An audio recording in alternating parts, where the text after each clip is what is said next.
Hello and welcome to the Right Click Save podcast. I am your host, Calcio, joined as always. Oh wait, Jimmy's not here today. Okay, well, I'm on my own today and I'm actually in the studio with two of the most innovative creators and founders we have in the Web3 space. They have founded a project that is dear to so many creators, collectors and Web3 consumers' hearts. It's the Sappy Seals team. And it was amazing to sit with Wab and Camel and actually shoot the shit and talk properly about what they are doing in the space and how they plan to make Seals not just a brand that we know about in our bubble, but really push it to the multi-millions. So this episode's great if you want to know more about Seals, but it's also fantastic if you want to hear from people that have been, and I hate the cliche of it, but building through the bear, building in general just to create a product that they're proud of. So without further ado, let's open the garage doors and welcome Camel and Wab to the studio. But first, let's have a quick word from our sponsors who make this show possible. Moniverse is an art-based project that uses the power of NFTs to hone in on culture and bring it to the forefront. Their aim is to connect communities from across the globe via the most iconic monuments and champion artists and the legacy they create. Moniverse gives holders a unique experience in which they can travel back in time to see what man's greatest creations look like upon conception via an immersive and educational experience that displays history, art and culture with guided tours via their AI-powered guides. The first drop successfully launched on the 11th of November and featured the stunning Archer piece in Milan, Italy. Following episodes will continue to expand the Moniverse and allow holders access to in-real-life events and further growing out the understanding of the incredible world we live in. Links to find out more will be provided in the description below.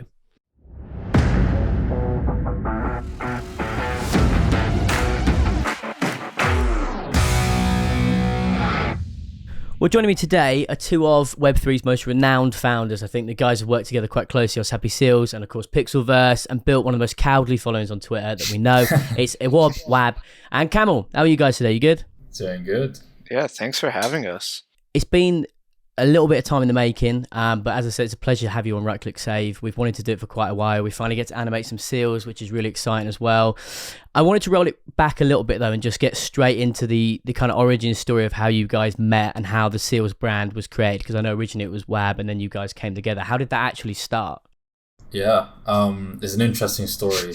I'll probably let Camel explain our first interaction because he loves to tell the story. Yeah, I like to romanticize it a little bit. Then Wab fact checked me. So the year was 2021. I was just give it a whole fucking intro. Nice. I was just a wee boy at the time. I don't even think my handle was Camel. It could have been something else back then, but I don't think I had established like my personal brand yet. But I was the biggest winter bear maxi in the world. Also, if you're listening to this, winter bears rugged. I do not support them. Yada yada yada. Don't buy them. Anyways, they announced this partnership with this NFT called Sappy Seals, and since I loved my winter bears at the time so much, I just like blindly bought 4, and they was nothing special about them. They're just regular floor seals. And so immediately I jumped into the Discord and started just talking absurd shit. I was like, I don't know who the fuck this... Can I swear on this? Yeah, you're fine. Okay, Absolutely yeah. Fine. Perfect. Yeah. I come into some of these and it's like, you can't swear. And I like learned that halfway through. But anyways, I was like... I don't know who the fuck this Wab guy is, but I've done more for Sappy Seals in a day than he's done in his entire life. And just kept talking shit to him.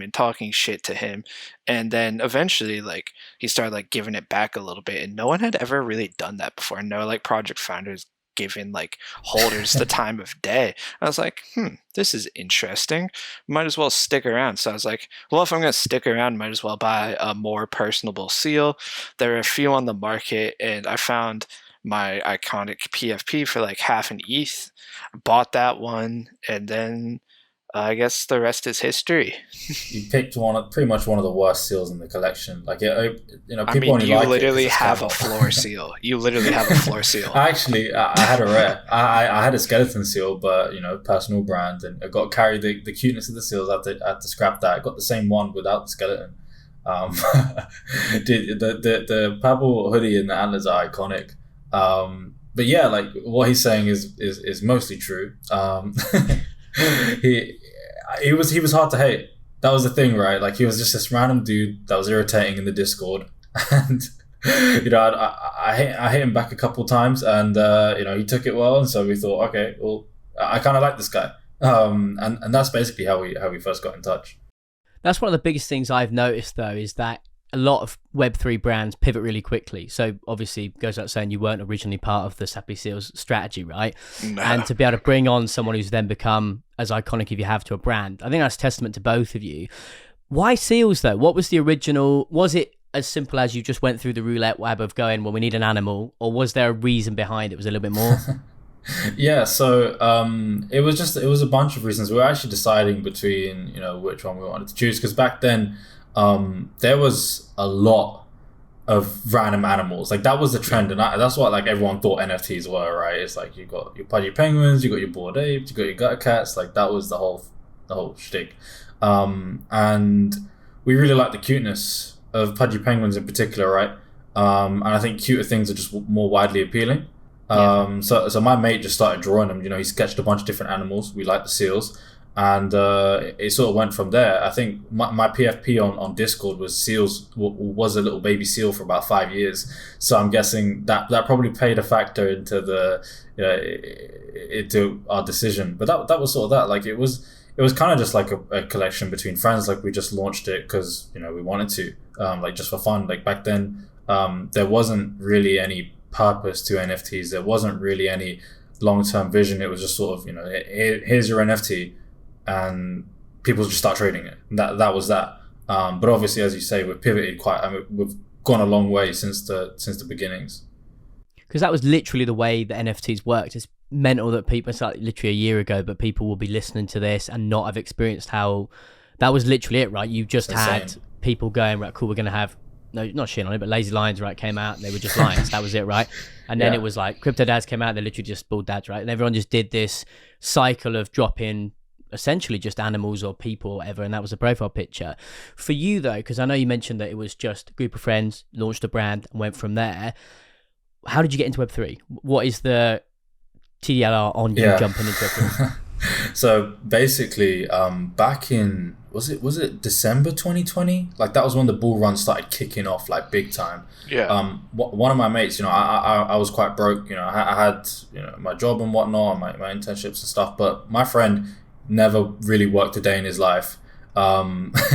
He came to me and he was like, "Yo, I just made like 20K off of this thing called Uniswap." And we were at uni at the time, and I was like, "What, like 20K coins on like a uni discount website or something, right?" And he was like, "No, like $20,000." And my mind was blown. I was like, "What?" Like, what? And I was like, "Why did you? Why were you given that? Where did that money come from?" And he was like, "I don't know. I just used like I used like a blockchain, and they gave me it for free." And I was like, "Okay, like I need to get on this train." And so then he made a bunch more plays, made a absurd amount, right? And I was just sort of researching crypto at the start, right? And I got into that. It was interesting. You find out about Bitcoin, you find out about Ethereum, then you research altcoins. Then you come to the realization that they're all the same thing effectively, right? You're basically gambling at that point. And so we were just hitting trends. That was it. Like when Binance was popping off, we were doing that. When Uniswap was popping off, we were doing that. And then NFTs came, and there was a whole buzz around it. And my friend, he minted about 21 bored apes.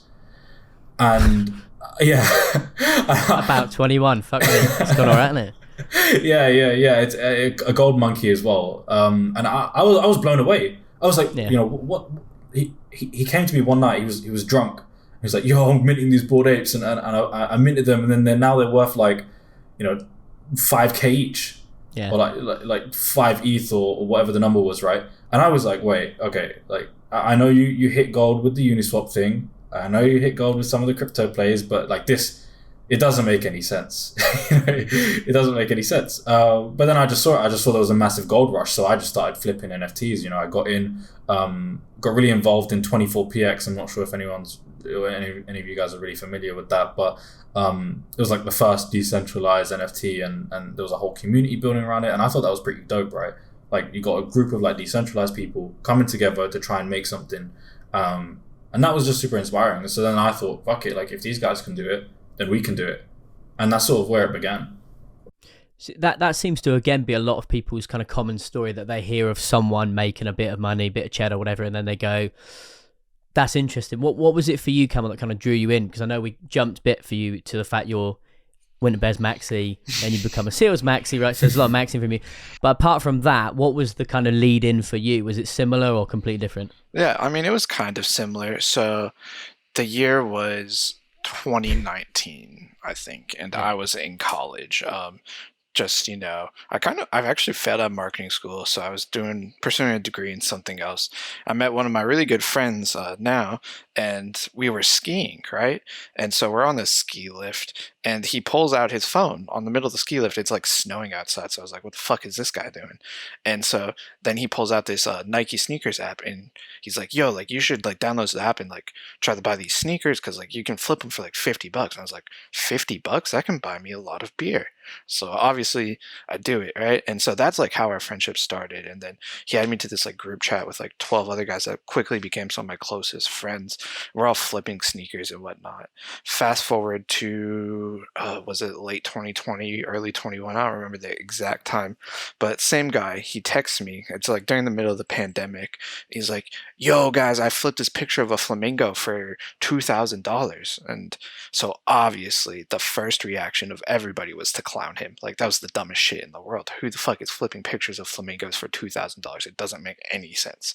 So we clown him. Then the very next day, he texts us, and it's this Mad Dog Jones piece that had released. I don't remember which one it was, but he's like, yo, like, I just made 20K on this. And I was like, hold up, like 20K is like a lot of money. Like, put me on. So he puts me on.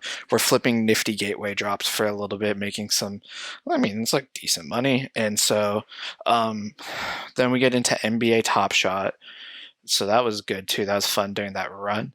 And then he texts us about these Ethereum NFTs. And I was like, why the fuck would I buy NFTs with this Ponzi token when I can buy them with my credit card on Nifty Gateway? No one's going to do this. And so he's like, bro, trust me. Like, this is the next big thing. Trust me. This is what like the really smart people are doing. He's like, there's two big drops coming up. There's this project called BitBones, and there's a project called Bored Ape Yacht Club. Like, please try to get one of them. So I was like, okay, whatever. Let me buy some ETH. And I bought BitBones. I knew you were going to say that. Fuck me. That's rough. But it's good because, again, the bottom line is you're both completely... Seals is not a thing. As we know Seals, if these two friends of yours don't get you involved. I always think that's mental, how a lot of the time is just one fucking mental bloke that you know who just puts you in a situation where you have to get involved because he's telling you he's making these obscene gains. I wonder if you guys, like, if we actually reflect, if we go from when you first had those conversations, decided to load up ETH or whichever it was to be able to buy your first NFTs and everything like that, if you look back now at the progress that Seals have made, that must feel pretty mental, right? Like when you actually think about how much you guys have achieved in literally the space of a year. I mean, yeah, definitely. I feel like we've really like carved out our niche inside the space and provided opportunities not only for ourselves, which is great, but created opportunities for so many else. One, via onboarding people, two, via, I feel like we kind of changed the way marketing in this space was approached a little bit, carving out, a lot of positions for other people to work full time in this space and really bring the opportunity to a generation that didn't have as much opportunity before. Talk to me a little bit more about that then, because the marketing for you guys is massive. Like, you are, like, Seals are literally everywhere. Like, even if it is taking the piss, it is Meme and Clan, whatever it is, your brand is so identifiable via Twitter. How important do you think that's been to put in Seals where it is now? Yeah, I mean, looking retrospectively, it's pretty crazy. Like, within a year, we have carved out that name. Every other collection has pretty much died, but I think the main thing and what this is all about is community. People meme and say, community isn't utility, but why would you ever start a Web3 company if you weren't focused on community, right? You just raise some money and build whatever product you want to make, right? But the community is extremely, extremely important. And I think we just catered a lot towards that, right? Like, just getting across our personalities, being ourselves. I think a lot of other collections, there was always this sort of wall between holders, founders, and then you have the CMs in the middle who take all the damage, right? And we just knocked that down. And we made an emphasis on interacting with every single person possible. So anyone, if you held a seal, you tag me or Camel on Twitter, you will get a response, right? And I think, when we're going through this multi-year journey, potentially, decade-long journey with this collection, with, our plans, you need that contact and that support with your holders, right? So that they're always kept in the loop and always understanding what you're up to, because these things take time, obviously. And I think that's something that, we placed a massive emphasis on before it was cool. And the humor as well, right? Like the humor was a big thing for us because that's part of being yourself. Like, why are you on Twitter? Why are you on social media? Is to have a good time. And that's what our brand's about. It's just having a good time, being yourself, expressing yourself and not being shut down, right? And we do that at the top level. We lead by example, essentially. And that's what I think makes us unique and what makes us a little bit stickier than, some other collections. Yeah, definitely. And to kind of build off of what Wab was saying, something that I hate so much in this space is when a project's team thinks they're too good to talk to their holders or like communicate with them adequately, and they almost outsource it to other people. Like nothing drives me away from our project more than that. We're not better than holders. We're not better than the community. Like we're all one cohesive unit. If like one person has an opinion, we want to hear it. If one person has a suggestion, we want to hear it. Like, why wouldn't you be open to that? It boggles my mind, honestly. I think a lot of it is just people being really reminiscent of the fact that you are intrinsically valued by how much people care about your brand. Your IP is literally the thing that defines how important you are as a company. And I wonder what you actually think about the current way that Web3 is, the current way that predominantly we have these influencers on Twitter. I know, Wab, you almost as a joke really climbed up that NFT inspect rank just to be able to say you'd done it, right? But if we kind of look at this way, right? So if I onboard into NFTs now, I get on Twitter and I see the current way that everyone jumps in these spaces and spends fucking ages talking a load of shit for a long time on them. How do you guys actually feel about the space at the minute? Do you think it's in a good state, or do you think it could do with a lot of improvement? Where would you actually improve it if you could? How do you feel about that generalized? I think generally, I think we're in a good spot, right? What we're seeing, it's scary to people, right? Because it's not what they're used to. Before, we were just flipping JPEGs, we were giving informational content and stuff. But this industry is about entertainment, right? That's predominantly what it is. And what we have now is entertainers. They're coming up, they're creating spaces, they're causing a bit of drama, and talking about controversial topics, but it's in the name of entertainment, right? And this is what's going to happen if or when Web3 starts to become more and more mainstream, right? We're going to be talking about topics that aren't just NFTs, and we're going to be having arguments and discussions. And it's important to clear out, what does Web3 mean? What do we like in collections? What do we dislike? Like, what is this thing? And I think these spaces are what's sort of allowing that discourse to happen. It may not be in the most elegant or nicest way, but it helps us crank out years of work in really short amounts of time. And these people are going to go on to branch out into different parts of social media, someone like Alex, Shin and Villain. I can definitely see that guy running a podcast, doing YouTube, Twitch, Instagram, whatever it is, right? He could, I feel like he's like the NFT Andrew Tate, or like people say Jerry Springer as well, where he just, he can capture people, which I think, people like that are going to be really important for getting the space out to just normal people, because this is what people consume on a day-to-day basis. What kids are listening to on YouTube and watching it's basically the same thing. And that's what we're seeing in the space right now. So I don't think it's fundamentally bad. I think we can reel it in a little bit, be a bit more focused. Do you know what I mean? But who am I to say that people are going to do what they're going to do, right? Whatever brings in the most views and is the most entertaining. So I think for the most part, I'm generally happy with the space is going. I think on the innovation side, on the collection side, we're lacking a bit. And I think that's when that improvement comes in, it will clear out a lot of this noise. I think that's the fundamental part here. That's kind of what I was aiming at, really. I think I 100% agree with you. Alex is just one of many people that's quite interesting to listen to. Like, you actually listen to him talk properly about what his views are on the space. It's really insightful. But if you just want entertainment, you want someone to actually take the piss, like when he does kick guests, it is amusing. It's a good listen, right? I think there's a lot of people who just copy that, and I think you guys probably experienced that a lot with the way that you market Seals. You probably had a lot of people do the exact same thing. Not that it's a problem, it's good for your brand because it grows that side of it.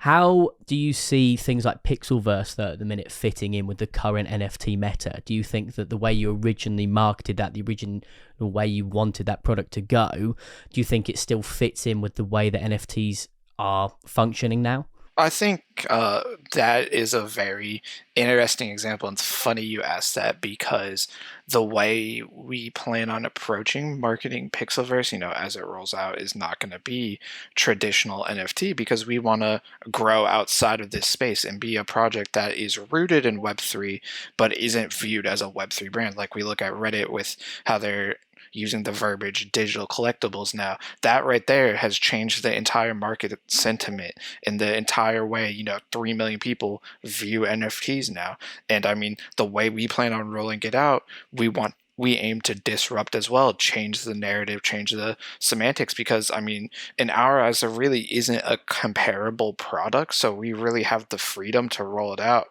how we see fit, and we don't really have to fit into too many niches. Rather, we create our own. Yeah, and just to tack onto that, I think where like the point of our collection, right, or the point of Pixelverse, or the early stages, is to really hit that Web3 audience. I think too many people say that Web3 games should be targeting Web2 gamers and such, which is true for the most part, but we have extreme critics on the other side of the table, right? And, before you convince those people, you have to convince the people that believe in the tech, right? Who are actually here, who are interested in what we're doing, and don't just like outright hate it. If you can convince those people, if you can market towards those people, whatever that space looks like, currently it's, entertaining, drama, whatever. If you can entertain and keep those people interested, then there's no reason why you can't capture the people outside of that. And so wherever the space goes, we're just going to cater to that. I think right now it's in a good spot for our product because, if you look at what content does well on, with traditional gamers, with, on Instagram, on TikTok, on YouTube, right? It's these people playing party games, and having drama, Among Us was like a massive hit. And that sort of audience, I think the Web3 space is right now. Like, could you imagine if you were running a game and you had Alex, Shill and Villain, like, coming after Thread Guy or something within the game, right? And they record that, they make it into like a 10-second clip, put it on TikTok, right? That content could do really, really well. And it could help these homegrown like NFT influencers become people that are bigger than what they are right now, which I think is what they need as well. Like sometimes it can get a bit echo chambery, but once these guys realize they can start doing stuff beyond that and becoming, more than just NFTs, I think the space is going to blow up. But there needs to be people like us who are making stuff for them to actually use and make content for and do interesting stuff with.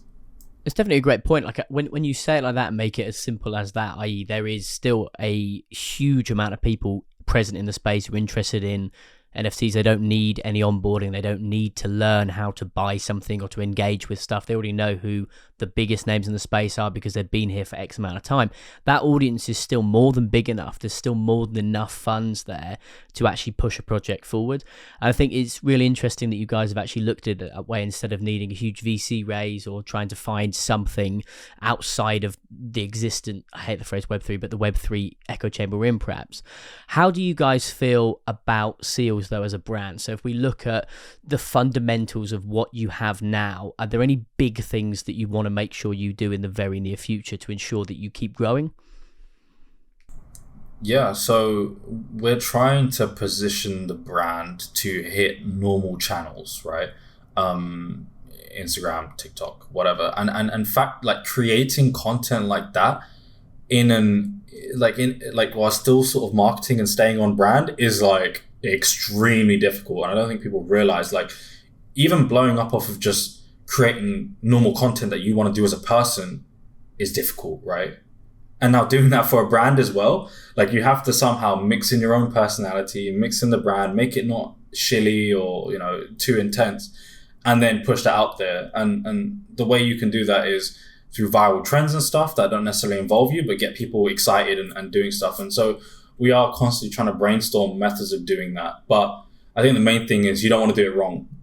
If you do it wrong, you're in trouble. And for us, being able to transfer the brand and the culture through these traditional channels without losing the essence of what the brand is going to be the most complex task, I think. But we are trying to calculate how to go about that, and we do understand it's almost an impossible task. But usually you handle that through the faces within your communities, the people who rep it all the time, and the people who are growing. And that's why we place an emphasis on supporting our creators, supporting the people within our community, because those will be the people who are, people who are consuming the products of Sappy Seals. We call them the Web 2 people, right? Just the normal people. They'll look towards these people that are sort of grown within our community and setting an example. So I think for us, it's going to be really important to tie ourselves into the brand and get it out there and not lose touch with what we actually are.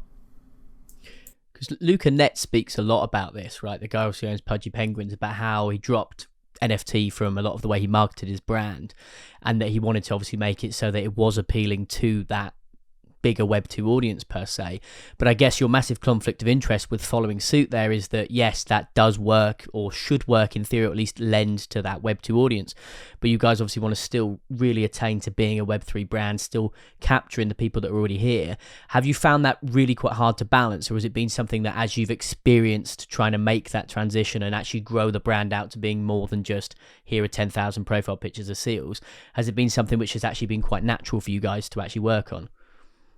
I think Seals has done a good job, a year's a relatively short time, but in the year we've been around about onboarding people into Web3 that have expressed interest in wanting to get to know about Web3. What makes it a little bit more interesting is the fact that we're trying to grow and scale our brand. Like, this is something that's actively happening outside of normal NFT niches. It's something that, I work on every day about how to do that organically to appeal to the masses, and it's not easy because there's no textbook written how to do it. There's no guide to follow. Like, you're really carving out your own legacy, your own pathway on how to do it. And sometimes you have great ideas, sometimes you have terrible ideas, sometimes things stick, sometimes they don't. But if we're try, I feel like it speaks a lot, because a lot of people don't try at all. They might do one or two things, and then that's it. You can get immobilized quite easily when you're caught up with so many different ideas, but you don't know which direction to move in. So we do softly do stuff, but we are still positioning the long-term things that we want to do. I think in terms of trying to retain that culture, someone like Gary Vee is like the best example of that within NFTs, right? He has a massive audience, and the people who are outside of Web3 still understand what he's going for, right? And the brand is sort of channeled through him, and it's really easy to understand what he's trying to do. And I think one difficulty that we run into, or what you kind of have to do in the space, I think, is you have to grow. You have to grow very quickly. And I think if you can reach that sort of size, you can very easily transmit the brand to people and retain that culture without falling over, right? I think you guys are at a stage where comfortably, if I was to go and list off projects that I would say are projects that exist for a good reason, they're not rugs, etc., and that realistically I couldn't see just disappearing tomorrow, I'd put Seals in that conversation, which is really important, right, for you guys, because I think it does give, not that I say that, but in general, I think if you spoke to most people, you spoke to most of the people who have been in Web3 for at least a year, Seals would be in that list of projects that are solid, right? So it does give you that base level of people know who you are. I think if you're on NFT Twitter, it would be pretty difficult to not know who at least one of you were. Have you felt a lot of pressure though? Because I know obviously your holders have been there for a long time. I know you've always had that consistent dialogue with them. Like even earlier I tweeted just saying, what questions should I ask you guys? Knowing that I probably wouldn't use those questions, but I know that you're going to interact with it. I know that you guys are always going to be there regardless. Like, how's that pressure been when off days happen? How's that been when you feel like, I need a little bit of a break? Have you felt much burnout from that volume of interaction you guys have pushed on yourselves?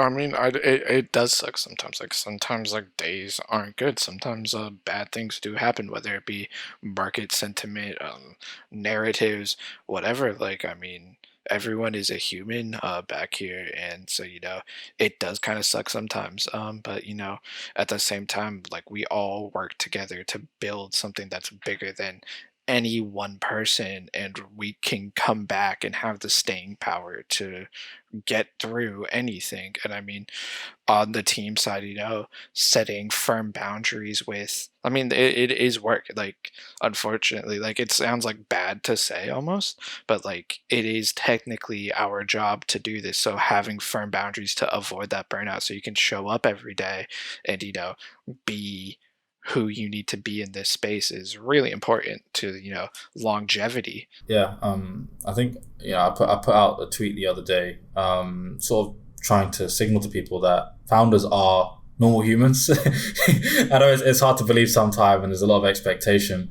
but being able to disassociate from just being the brand is really, really difficult, I think, particularly in this space.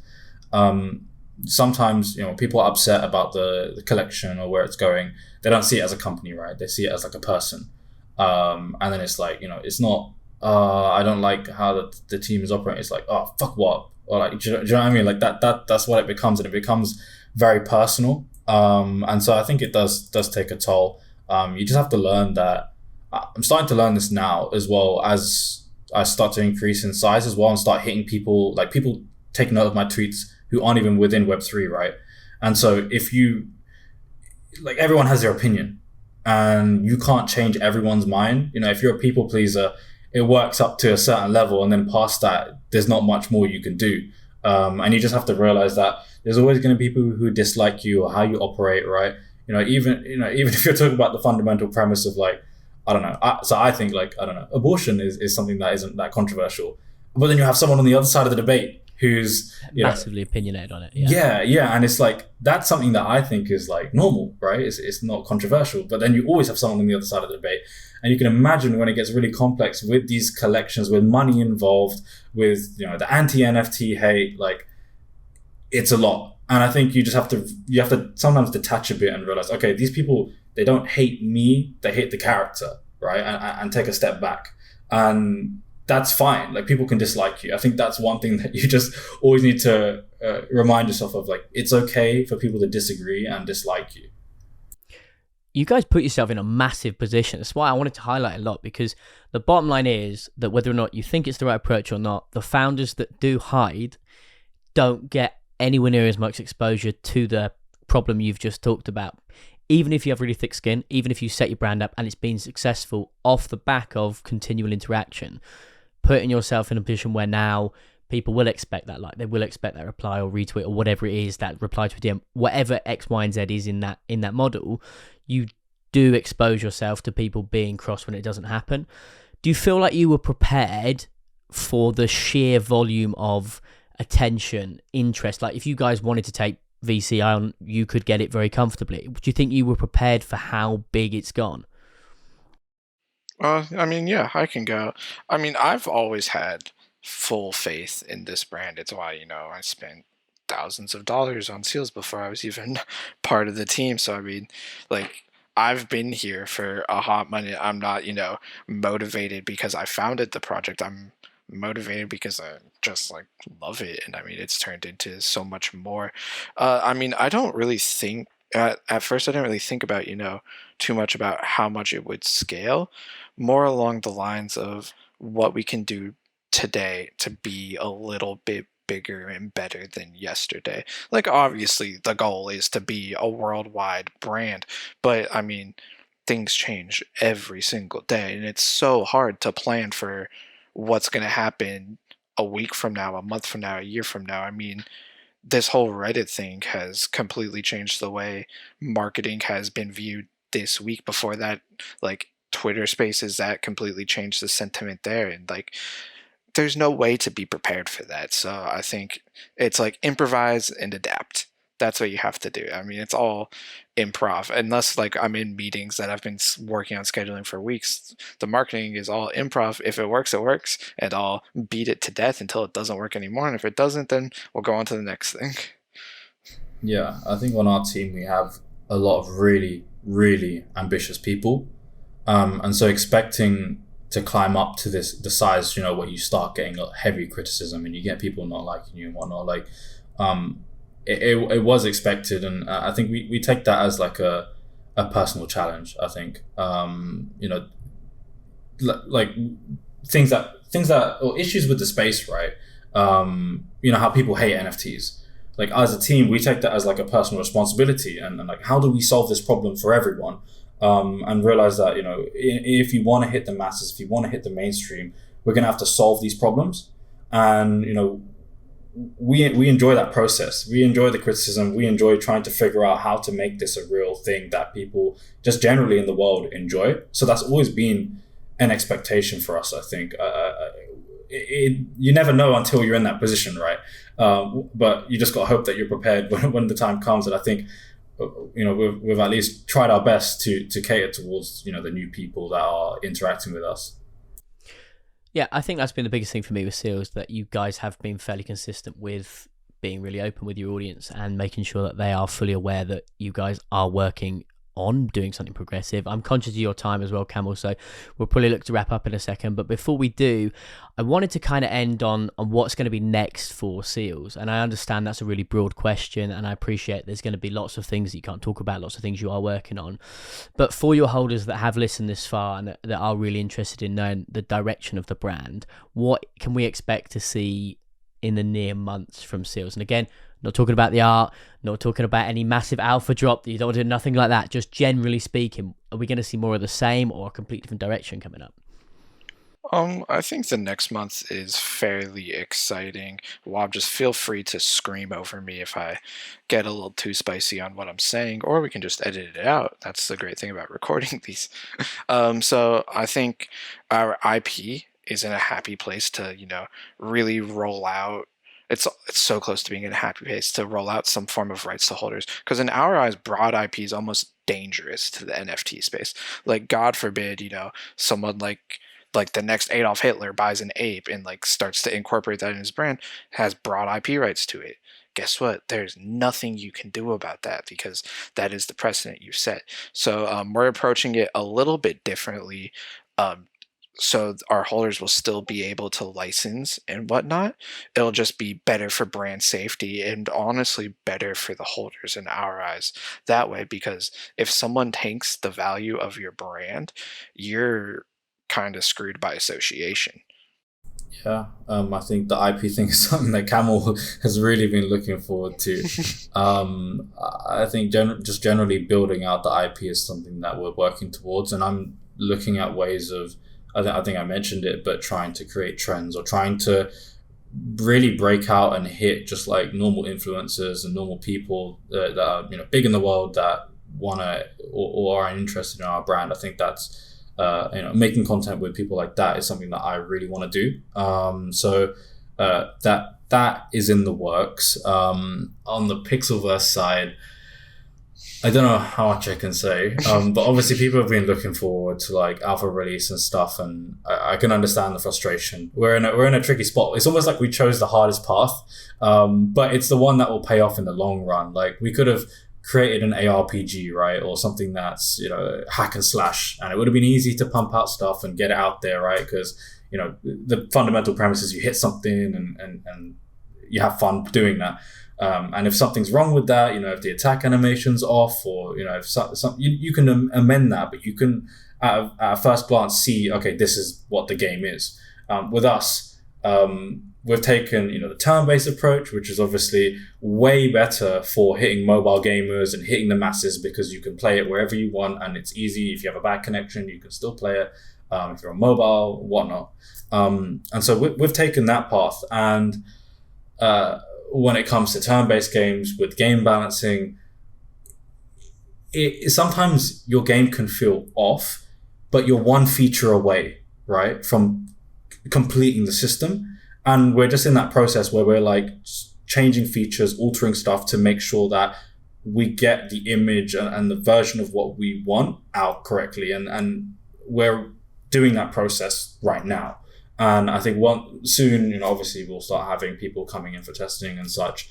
And we've also got other stuff in the works. I cannot say, I would love to talk about it, but it's, when you're early in like business and you can't say anything because who knows where it's going to go, right? But, we're basically trying to streamline and increase development and our scope of like what we can accomplish as a team. And we're working on stuff like that. I can't actually say anything on that, but maybe there's an inkling of understanding of like, what exactly we're trying to accomplish. But yeah, like just rolling stuff like that out. And, there will obviously be more of the same, but we are going to try really pushing. I think we've conquered Web3, right, in terms of brand awareness. But the next step is to, conquer outside of that, right? Like, I don't want to be encapsulated into this echo chamber. Like it's time to move on and time to grow and grow the space as well. And so that's a big focus for us. I'm really pleased you focus on IP because for me, that's my in a nutshell, my story is I'm a collectibles dealer. I've worked all over the world buying and selling high-end props and everything like that. So for me, the original draw with Web3 was to find products, companies, and people that are interested in making. It doesn't have to be Disney. I hate that comparison, or Marvel. I hate it when people make that the obsession. It's nonsense. IP is really strong on a much smaller level consistently because that's the biggest of the big. And I think it's really good that that's something you guys are focusing massively on because it's the key to making something matter to people. If you don't care about a brand, you're not bothered about spending time talking about it or investing in it. And that's why, to end the pod, I'd love it, Wab, if you could summarize in a minute or less what Sappy Seals is and why someone should go and buy one. Oh God, I've been put on the spot. Horrible question. So Sappy Seals is, a massive decentralized community full of like-minded people with similar interests who, are about pushing entertainment, positive vibes throughout the world, while keeping a humorous side to it. And Sappy Seals as an organization, or the team behind it, is focused on finding gaps of innovation and iterating and doing cool stuff with the tech, right? And displaying that to the masses while our holders enjoy benefits from that. That's a synopsis of what we do, right? We're a tech company with a cute face at the front. Beautiful, man. It's been an absolute pleasure. I'd love to chat more. And again, I'd love to get you guys back on when Jimmy's here as well. Maybe after the new year when you've actually dropped some of this stuff. And I think the tech innovation you guys have done way early on when you first had seal staking and stuff like that, but done in a way where it wasn't a risk to your holders, was brilliant. It's been a pleasure to have you guys on. Thank you so much for your time. And can't wait to talk more. Awesome. Appreciate your time. Thank you so much. Yeah, I appreciate it.